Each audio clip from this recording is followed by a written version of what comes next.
এই যে আমরা অনেকটা সময় বলি না যে মানুষ চিনতে ভুল করেছি। আসলে মানুষ অনেকটা সময় জেনে শুনেও ভুল করে, মনের টানে, ভালোবাসার টানে।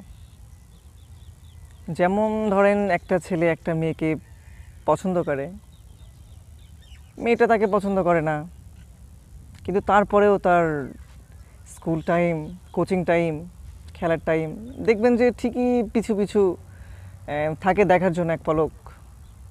হ্যাঁ, এরকমটাই হয়, কিন্তু কিন্তু সে জানে, কিন্তু সে তাকে চায় না বা পছন্দ করে না। তো এটা তো জেনে শুনেই মানুষ চিনতে ভুল করা। মানুষ অনেকটা সময় ইচ্ছে করেও কষ্ট পেতে ভালোবাসে। তো তাদের উদ্দেশ্যে বলছি যে এরকমটা আসলে না করার চেয়ে, কারণ এইভাবে রিলেশন যদি হয়েও যায় তো সেটা তো হালাল হবে না, হারাম হবে। কারণ এখনকার যে অবস্থা স্পর্শের মধ্যে চলে যায় আর কি। আচ্ছা, যাই হোক, তো আমি তাদের উদ্দেশ্যে বলছি যে আপনি বাসায় প্রস্তাব দিন। যদি মেনে না নেয় তো নিজেকে এমনভাবে প্রস্তুত করুন, এমনভাবে তৈরি করুন নিজেকে যাতে মেনে নেয়, অথবা তার চাইতেও ভালো কেউ ডিজার্ভ করবে ইনশাল্লাহ। তো এখন আপনি, এটা আপনার উপরেই নির্ভর করবে।